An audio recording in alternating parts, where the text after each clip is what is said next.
welcome to RC Industry.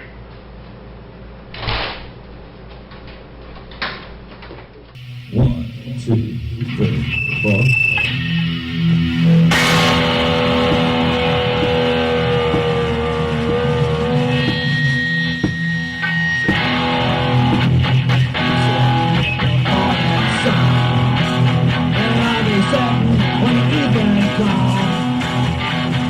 Watching the ship go in. Then I want to know the way again. Young, I'm sitting on the dock of the bay, watching the tide roll away. Ooh, just sitting on the dock of the bay, wasting time. I've been wasting time, sitting on the dock of the bay. Well, I left my home in Georgia, and I outed for the Frisco train. I had nothing to live for. Looks like nothing. Well, just exactly who did you vote for? Oh, come on, man! Anyway, you can see Fred's changed his appearances a little bit. So, hey, this is Rick. And thought I'd do a little walkthrough. We got this house finally finished. The realtor's on her way over today to get this listed. So if you remember, we out here on the outside we put in the new roof on the porches. The house already had a new roof on the other part. So we did the two porches and this carport. And if you remember right, they had this all enclosed like a garage or something. I'm not sure exactly what it was they were trying to do, but and the floor was all broken up, and so we poured a new slab over this, and the posts are the same, and that's where the bathroom window had been boarded up, so I put that pegboard on there and got a couple places to hang your axes, so and that's where the old coal chute was, so somebody had already bricked that over, and when we get in the basement we'll see that. And you guys can look back on the other episodes and you can see what this looked like before. I'm not going to walk out in this yard because it's all nasty with this snow and mud, but we added this mini split system for the upstairs, so it's got heating and cooling, and then just got everything painted. Well, not the brick, of course, but this is actually a porcelain brick block. There's a lot of houses in the 40s built with that. There's 2 or 3 in this neighborhood actually. So anyway, we're gonna go inside and we'll check it out and see what the insides look like. You can always go back and look at the other episodes, and so you can get an idea of what it looked like before. So, alright, show you more. Okay, well, like I said, the realtor's on her way over to get this thing listed. She'll have to take her pictures and do the measuring and all that kind of stuff that they do. And so this is the living room. Now these are leftover remnants of carpet from the new carpet. So right now I just have that laying there because it's really snowy outside and I don't want people tracking through the house. And that paint can is laying there because when everybody leaves here after a while, I'm going to repaint this threshold because when we were cleaning the house out it got kind of scraped up. So I want to do that, but it'll take a while to dry because the temperature is a little bit cool. But anyway, this is the living room, so you probably remember it.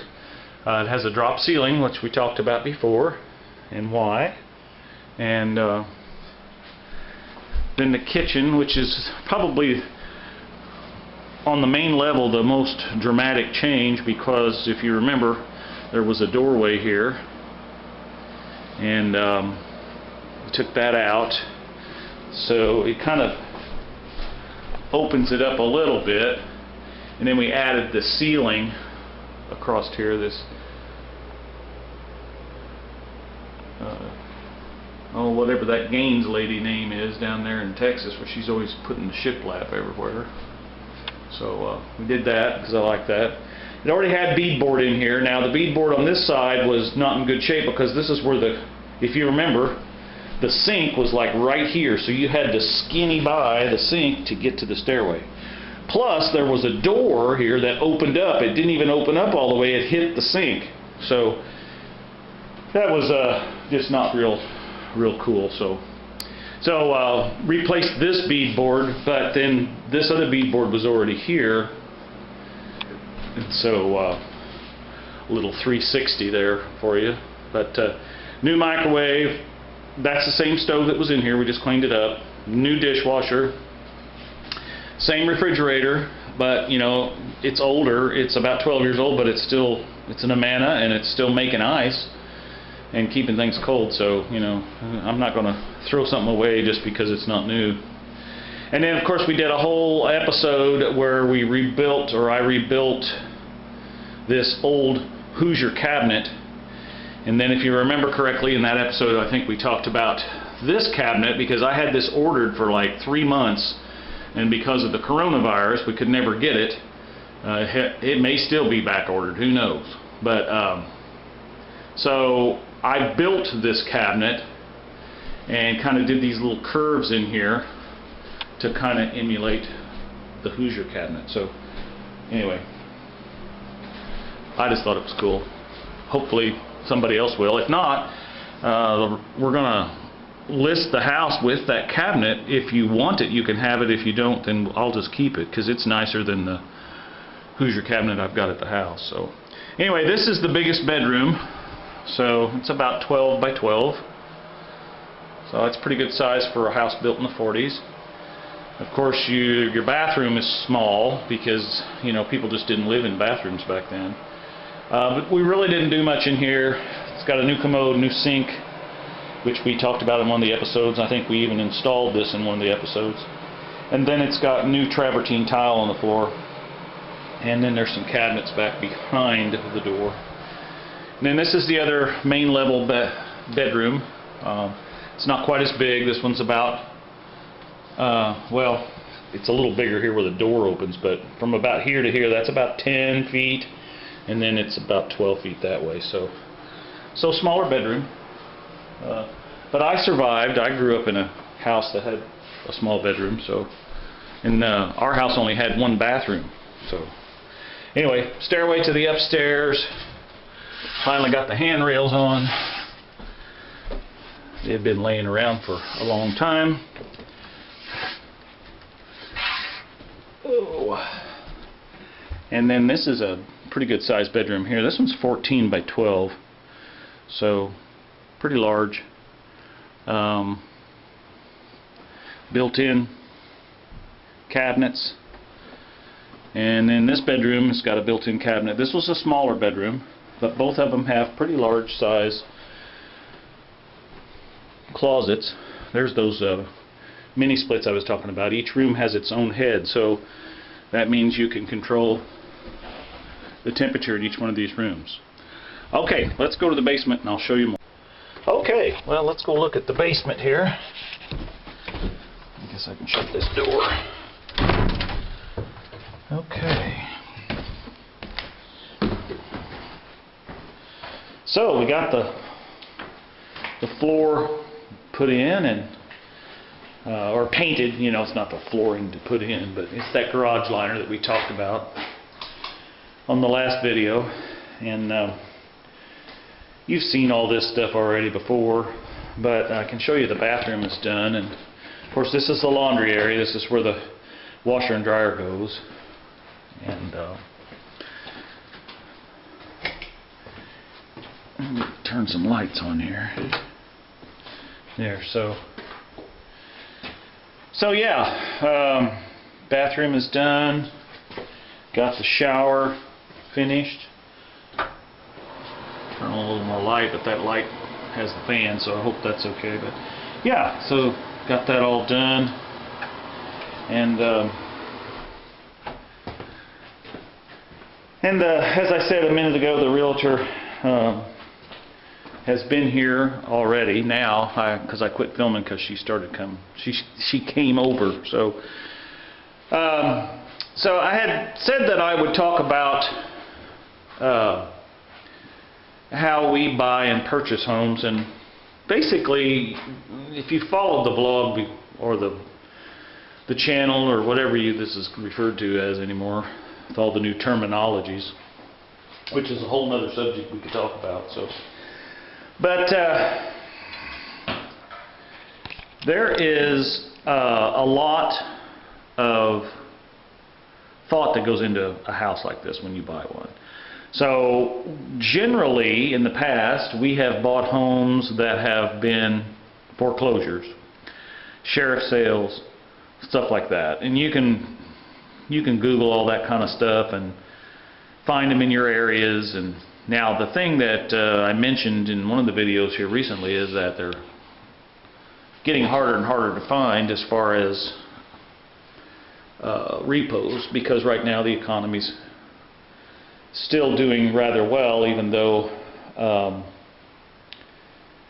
the powers to be have changed. So normally under the type of leadership we're under, we'll start seeing the housing market decline, the economy decline, the jobs go away, and as that happens, we'll get more repos. But right now we don't have too many repos in our area because the economy's still strong and the housing market's still strong. And so with all that said, this particular house here, we did not buy this one as a repo.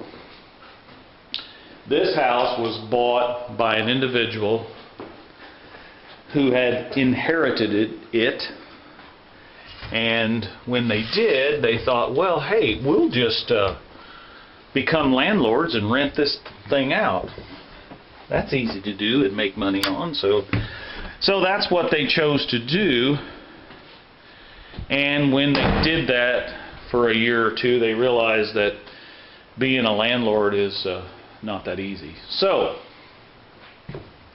and by the way, I got the other carpet pieces down and I got the threshold painted. So that's done now. But so anyway, continuing on. So they decided to sell the house. Well, it just so happened that one of the realtors that we deal with a lot was driving by the street out here the day they were putting the sign in the yard for sale by owner. And she called us, we called them, met them over here, and we had a deal struck within 30 minutes. So that allowed us to get this house fairly cheap. So and I say fairly cheap for what it was. You saw it in the beginning. Structurally it was in good shape, and mechanically it was in pretty good shape. It didn't have any heating and air in the upstairs bedrooms, but they weren't being used. They were just being used as storage, or actually I should say upstairs bedroom, because there were no walls up there. There was just one big open area. So, but if you've watched the progression of this one, you would know that. So I guess what I'm trying to get at is that we paid, and I'm just going to use rounded off numbers here to give you an idea of how this works. So we paid, let's just say we paid $64,000 for this house. So by the time we paid the title fee and we paid a realtor to help us with the paperwork, we were probably into this house at that point for about $66,000. Okay, so then we started to remodel it, and you've been following us, you know what we've been doing to the house. So we've got a total right now of about $94,500, and that's again is not exact numbers, but that's pretty close, and that's including the cost of the home. So if you take 95 minus 65, then you see how much we put in it. Okay, so now with that being said, there's all of my labor, so I don't work for free, and so that labor comes out of the asking price minus what we have in it. So at this point, we're going to be listing this property for $119,500. And so we hope to be able to settle somewhere in that area because I want it to sell quickly, and I think that it will.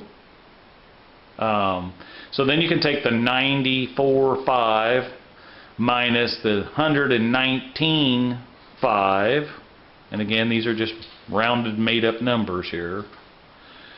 So that kind of gives you an idea of about $20,000. Now, you've got to take into consideration that this is being listed by a realtor. So the particular one we're using charges 6%. So 6% of that dollar amount has to be taken off the top. So that's around $5,500 to $6,000, depending on what the price will actually be settled at after negotiation. So that puts us down to about $15,000. So after you deduct taxes, property taxes have to be prorated, and they are paid by the seller.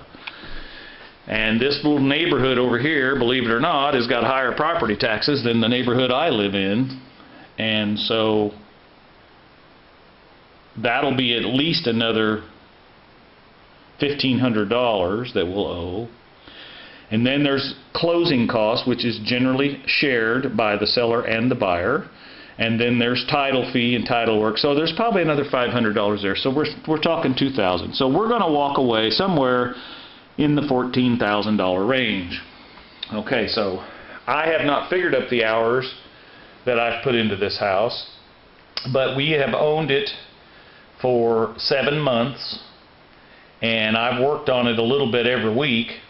So if you do the math and figure it up, you know, I ain't making a whole lot on it, but it keeps me busy. It keeps me from sitting around at the house, and it does make us a little bit of money. There have been some houses that we've done, like the Shelby Street project, if you guys have watched that series of houses. That particular house there, I made about $75 an hour on it by the time it was all done. And if you look at the house that we did on Mill Street, which was a beautiful old historic home when we got done with it, it was built by a Civil War vet. We talked all about that. So if you followed that one, believe it or not, I only made about 17 cents an hour on that one. So you can see that sometimes you make money and sometimes you do not. The money is made when you purchase the home. Whatever you can, the lowest dollar amount that you can spend on a home in a neighborhood that will bring top dollar is what you're always looking for. So, you know, don't just get on Craigslist and buy the first $10,000 house you see, because well, there's some of them on there right now in this area. But they are so bad that they need to be torn down. And then you're stuck with a lot. And in this municipality, in these older neighborhoods, you can't even build back a house because the lots aren't big enough with the new city ordinances. So you got to watch all that kind of stuff. Do your research and find out before you buy something. Can I tear it down and build a new house? Can I remodel it? Can I add on a garage? Can I do this? Can I do that? So whatever your area that you live in, you know, do your research. And, you know, I've been doing this for 20 some years, so I still don't know everything. But I do enjoy doing it. And as long as we can find another house, we're going to continue to do it. Right now, we haven't found one. And I think the wife is probably okay with that because she would like to have her bathroom remodeled. So that's probably what I'm going to go and do next. Now, as far as the rental house up the street that we've talked about, that one we actually have a buyer for, the way it is. So I don't think I have to go up and do anything to that one. So in between my inspections that I do, I will probably start remodeling our master bedroom, bathroom. I've already got the bedroom remodeled, but the bathroom, you know, is still from the 1950s. So we're gonna have to get going on that. So anyway, listen, I appreciate you watching, and be sure and smash that subscribe button, ring the bell. You know, that does something with all them algorithms. We've talked about that before. And get everybody to, all your friends and all that kind of stuff, get them to subscribe to the channel. We're shooting for 1,000 subscriptions. As you might have saw in my last video, I put up a little slide that shows the amount of people watching the videos is tremendous. We have way more hours watched and viewed, or whatever you call it, to start getting paid to do this. But the problem is that only 10% of the people that watch our videos are subscribed to the channel. So, you know, just go ahead and hit that subscribe button. Don't use the excuse like a friend of mine has, well, I don't know how. Every time I hit the subscribe button, it wants me to log into my YouTube account, and I don't know how to do that. Well, you apparently knew how to do it when you set up the account. So anyway, don't use that as an excuse. I want to keep doing this, and probably will keep doing this, but we could bring a lot more interesting content if we were actually making a little money at this. You know, I've got a guy that I could hire to bring his drone in, and I've got another guy that would help with the filming and editing, and you know, there's a lot of hours that gets put into this. Yes, it's a hobby, and you know, I never started doing it to make money, but we're at the point where we have enough viewers watching to start making some money, but we have to have subscriptions. So anyway, please subscribe, share this with everybody you know, and I'll bring you back when we get another house to do. All right, thanks for watching. Bye.